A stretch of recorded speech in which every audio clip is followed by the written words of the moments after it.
Subscribe کیجیے ہمارے channel نور رضا کو اور بیل آئیکن کو پریس کیجیے جس سے آپ کو ہماری نیو ویڈیو کی نوٹیفیکیشن ملتی رہے۔ اللہ فرماتا ہے ان اللہ لا یغیر ما بقوم حتی یغیروا ما بانفسہم، بے شک اللہ تعالیٰ اس وقت تک کسی قوم کی حالت نہیں بدلتا جب تک وہ قوم خود اپنی حالت بدلنے کی فکر نہ کرے۔ قوت فکر و عمل پہلے فنا ہوتی ہے جب کسی قوم کی شوکت پہ زوال آتا ہے۔ سچ کہا ہے، سوچنے سمجھنے اور بدلنے کی طاقت جب ختم ہو جاتی ہے آدمی کی، تب وہ زوال پذیر ہوتا ہے، گرنے لگتا ہے۔ جس کو یہ فکر ہے کہ مجھے بدلنا ہے، اللہ تعالیٰ کی طرف سے اس کے لیے دروازے اور کھولے جاتے ہیں۔ کچھ لوگ یہ سوچتے ہیں یہاں بیٹھ کر کے میں متقی بن جاؤں، میں بیٹھ کر کے اللہ کا ولی بن جاؤں، میں کچھ کام نہ کروں اور مجھے ہر گناہ سے بچنے کی عادت ہو جانا چاہیے۔ ایسا کیسے ہوگا؟ تمہیں شوگر سے بھی بچنا ہے اور بی پی سے بھی بچنا ہے، لیکن روز 1 کلو شکر بھی کھاتے ہو، 1 کلو نمک بھی کھاتے ہو، کیسے ہوگا؟ تمہارا خود کا عمل، تمہاری کوشش جب تک نہ ہوگی، اللہ تعالیٰ فرماتا ہے ہم نہیں بدلیں گے ان کی حالتوں کو۔ اور جب تم بدلنا چاہو گے تو اللہ کیسے بدلتا ہے پتہ ہے؟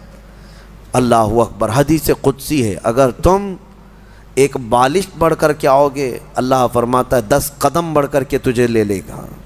اللہ کی رحمت 10 قدم آگے بڑھ کر تجھے لے لے گی۔ تم چل کر کے آؤ گے تو اس کی رحمت دوڑ کر کے لے لے گی، لیکن شرط ہے کہ تم بدلنا چاہو۔ تم نے اگر جس دن یہ ارادہ کر لیا، عزم کر لیا، اللہ کی طرف سے مزید دروازے کھولے جاتے ہیں۔ لوگ یہ کہتے ہیں نا توبہ کرنے کے بعد بھی پھر وہی ہوتا ہے، چھوٹتا نہیں۔ مسئلہ توبہ کا یہ نہیں ہے کہ گال پہ تھپڑ مار لینا، توبہ کا یہ ہے عزم کرنا، پکا ارادہ کرنا، اور اللہ سے یوں عرض کرنا کہ تیرا وعدہ ہے کہ جو بدلنا چاہے، جو بڑھنا چاہے تو اسے بدل دے گا۔ میں بدلنے کے لیے آگے بڑھ رہا ہوں مولا، اب تو رحمتیں بھیج۔ پھر دیکھو کیسے نہیں بدلتے۔ اللہ تمہیں توبہ پر دوام عطا کرے گا، پھر کبھی بھی قدم پھسلے گا اللہ تمہارے لیے مدد نازل فرمائے گا۔ زندگی ہے، آخری سانس تک کچھ نہ کچھ خطائیں ہوتی رہتی ہیں، قدم جب بھی پھسلے گا لیکن مولا تمہیں توبہ کی توفیق ضرور عطا کرے گا۔ اسی لیے کوشش پہلے خود کے بڑھنے کی ہو، خود کے بدلنے کی ہو۔ ایک بات یاد رکھیں، ہمارے معاشرے میں اچانک کوئی ہوا نہیں آئے گی جو سب کو پرہیزگار بنا کے چلی جائے گی۔ ہمارے محلے میں کبھی ایسی بارش نہیں ہو جائے گی کہ اس بارش میں جتنے بھیگ جائیں گے سب اللہ کے ولی بن جائیں گے، نہیں، پرٹیکولر ہر ایک کو بدلنے کی کوشش کرنی ہوگی، تبھی انقلاب آتا ہے۔ ایک ایک آدمی بدلنے کی سوچے اور پھر دیکھے انقلاب آتا ہے۔ ریولیوشن یوں ہی آتا ہے، لوگوں کی چینجنگ سے آتا ہے۔ میں آپ کو بتاؤں، بدلنا چاہے تو اللہ تعالیٰ کیسے بدلتا ہے۔ آپ نے سنا ہے بشر حافی کے متعلق، بغداد میں شراب کا کام کرتے تھے، شراب کا کاروبار تھا۔ ایک بار انہوں نے ایک تحریر جس میں بسم اللہ لکھی ہوئی تھی، وہ زمین پر کیچڑ میں گری ہوئی تحریر کو اٹھا کر چوم لیا اور گھر پہ لا کر اوپر رکھ دیا۔ اللہ کو یہ ادا پسند آئی، اور اس کے بعد اس زمانے میں موجود ایک بزرگ کے خواب میں میرے آقا صلی اللہ علیہ وسلم تشریف لائے اور کہا جاؤ بشر کو اللہ کا سلام پہنچاؤ، جبکہ وہ شراب کا اڈا چلاتے تھے۔ تو اس بزرگ نے یہ سوچا کہ میرا یہ وہم ہوگا، 3 دن مسلسل خواب دیکھا، اس کے بعد آ کر کے بشر سے کہا اے بشر مجھے نہیں معلوم، لیکن مسلسل 3 راتوں سے میں خواب میں رسول اللہ کو دیکھ رہا ہوں، اللہ کی طرف سے تجھے سلام پہنچانے کا حکم فرما رہے تھے۔ تو مسلمان لیکن بھٹکے ہوئے، راستہ چینج تھا۔ اسی وقت اپنے شراب خانے سے باہر نکلے، چیخ مار کر کی یوں عرض کرنے لگے مولا تو یقیناً رحیم و کریم ہے، ستار ہے، ایک بسم اللہ کے ٹکڑے کی میں نے عظمت کی اور تو رب العالمین مجھے سلام بھیجتا ہے۔ لیکن اتنا ہی نہیں کہ ایک سلام آیا اور پھر اس کے بعد اپنا دھندا چلتا رہا۔ بشر حافی نے عزم کر لیا تھا، ارادہ کر لیا تھا کہ پلٹ کر کے میں اپنے اڈے کو دیکھوں گا نہیں۔ وہاں سے جو نکلے ننگے پیر نکلے اور زندگی بھر ننگے پیر ہی چلتے رہے، پھر چپل پہنے ہی نہیں، کیونکہ چپل چھوڑ کر کے باہر آئے تھے اس بزرگ سے ملنے کے لیے، اسی حالت میں نکل آئے۔ تو جب کسی کا پکا ارادہ ہوتا ہے تو اب اللہ تعالیٰ نے ان کے لیے ایسے دروازے کھولے، اللہ اکبر، وہ بغداد کے قطبوں میں شمار ہوئے ہیں، قطب الاقطاب تھے، اللہ کے ولیوں میں تھے۔ اور حد تو یہ ہے کہ ایک بزرگ نے دیکھا بغداد میں ایک کتے نے راستے پر پیشاب کیا ہے، پخانہ کیا شہر کے راستے پہ۔ اس بزرگ نے فرمایا جاؤ دیکھو آج بشر حافی کا انتقال ہو گیا ہوگا۔ تو لوگ جا کر کے معلوم کیے تو صحیح میں اسی دن حضرت بشر حافی کا انتقال ہوا تھا۔ اس بزرگ سے پوچھا گیا آپ کو کیسے خبر ہوئی؟ کہا کہ جب تک بشر حافی زندہ تھے پورے بغداد کے کسی راستے پر کوئی جانور پیشاب و پخانہ نہیں کرتا تھا، اس لیے کہ وہ ننگے پیر چلا کرتے تھے۔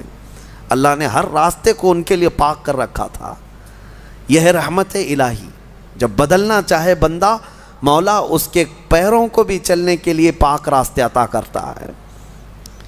میرے عزیزو، اسی لیے اعلیٰ حضرت نے ترجمہ بھی کیا کیا، اہدنا الصراط المستقیم کا، کیا اللہ تو سیدھا راستہ دکھا نہیں چلا، کیونکہ اب میں چلنے کی کوشش کر رہا ہوں، میں آ گیا ہوں، نماز میں آیا ہوں، یہ سیدھا راستہ ہی تو ہے، لیکن اب آگے اے مولا تو چلا۔ جس کی بھی یہ دعا قبول ہوئی مولا کریم اس کو آخری سانس تک ہدایت پر رکھے گا، چلائے گا۔ لیکن میرے عزیزو بنیاد یہی ہے، قرآن کی یہ آیت ہمیں بتاتی ہے تمہاری طرف سے شروعات ہو، پھر اللہ کریم کی طرف سے رحمتیں کھل جائیں گی۔ گھر میں بیٹھ کر کے صرف لوگ جو آسان نسخے چاہتے ہیں، واٹس ایپ میں دیکھو ابھی وظیفے بھرے ہوئے ہوں گے، ہر جگہ سے انسٹا میں واٹس ایپ میں اتنے وظیفے آتے ہیں جو اللہ کے ولی بنا دیں گے 2 گھنٹے کے اندر۔ یہ پڑھنے سے وہ ہو جائے گا، وہ پڑھنے سے یہ ہو جائے گا، دوسروں کا مال کھاتے رہو اور وظیفے کرتے رہو، لوگوں کو ٹوپی ڈالتے رہو اور یہاں 100 وظیفے پڑھتے رہو۔ ان وظیفوں کا اثر نہیں ہوگا، تمہارے اندر سے تبدیلی ہو۔ حرام کھا کر کے تم 1000 بار بھی پڑھتے رہو تو تمہاری زبان سے کوئی جملہ آسمان تک نہیں جائے گا۔ تمہیں ان تمام چیزوں کو چھوڑ کر کے پھر دیکھو، آپ کو پتہ ہے محبوب الہی رحمۃ اللہ علیہ کے پاس ایک شخص آیا، کہا میری بیٹی کی شادی ہونی ہے، کچھ دے دیجئے۔ انہوں نے کہا جا باہر کچھ ڈھیلے پڑے ہوں تو لے آؤ۔ وہ 3 ڈھیلے لے آیا، آپ نے کچھ پڑھ کر کے دم کیا، لے جا اس کو۔ اس نے دیکھا ڈھیلے دیے، لیکن باہر آ کر دیکھا تو وہ سونے کے تھے۔ اس کو لے جا کر کے اس نے اپنی بیٹیوں کی شادی کی، کافی قیمت والے تھے اس وقت سونے کے ڈھیلے، لیکن محبوب الہی نے 3 بار قل هو اللہ احد ہی پڑھا تھا، بس صرف 3 بار قل هو اللہ احد کا سورہ پڑھ کر کے دم کر کے دے دیا تھا، لے گا جاؤ۔ اب اس نے بیٹیوں کی شادی تو کی، لیکن نسخہ تو ہاتھ میں آ گیا تھا نا، گھر میں بہت سارے ڈھیلے جمع کر لیا، بہت سارے پتھر اور اینٹ بھی لا کر کے بیٹھا اور رات میں قل هو اللہ احد پڑھنے لگ گیا۔ 3 بار تو چھوڑو، 100 بار ہو گئے، آنکھ کھول کر کے دیکھتا تھا وہ ڈھیلا ڈھیلا ہی تھا، بدلتا ہی نہیں تھا۔ 1000 بار ہو گیا سورہ اخلاص، 1000 بار کے بعد بھی وہ ڈھیلے ویسی رہے۔ وہ دوسرے دن اٹھ کر کے آیا اور سوچا کہ پتہ نہیں اور کیا پڑھے تھے۔ پوچھا محبوب الہی سے کہ آپ کیا پڑھ کر کے مجھے دیے تھے؟ کہا 3 بار قل هو اللہ احد کا سورہ پڑھ کے دیا تھا۔ کہا میں 1000 بار پڑھا، ابھی بھی ڈھیلا ہی ہے۔ تب آپ نے فرمایا تھا تیری زبان اور ہے، میری زبان اور ہے۔ اللہ کریم اس کے ان بندوں کی ہر بات کی لاج رکھتا ہے جو اس کے لیے بدل جاتے ہیں، اس کے لیے چھوڑ دیتے ہیں ہر چیزیں۔ یقیناً آج آپ کے لیے بھی بہت ساری ہیں، دعائیں آپ کی مستجاب ہوں گی، اللہ آپ کی زبان میں اثر عطا کرے گا۔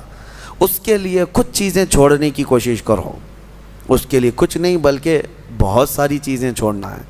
حرام چھوڑنا، میں آپ کو بتاؤں، یہ تو مسلمان کے لیے فرض ہے۔ بعض لوگ یہ کہتے ہیں میں شراب نہیں پیتا، پرہیزگار آدمی ہے، چوری نہیں کرتا، پرہیزگار آدمی ہے، جوا نہیں کھیلتا، پرہیزگار آدمی۔ نہیں، شراب نہیں پیتا، جوا نہیں کھیلتا، چوری نہیں کرتا، پرہیزگار نہیں، مسلمان ہے بس، مسلمان ہے بس۔ شک کی چیزوں سے بھی بچتا ہے تب پرہیزگار ہے، حرام چیزوں سے بچتا ہے تو مسلمان ہے۔ مسلمان کے لیے اتنا تو کرنا ہی ہے۔ جو شک والی چیزیں ہیں ان سے بھی بچتا ہے تب وہ اتقیاء میں ہے، پرہیزگاروں میں ہے۔ بہرحال اللہ کریم ہمیں خود کو بدلنے کی توفیق عطا فرمائے۔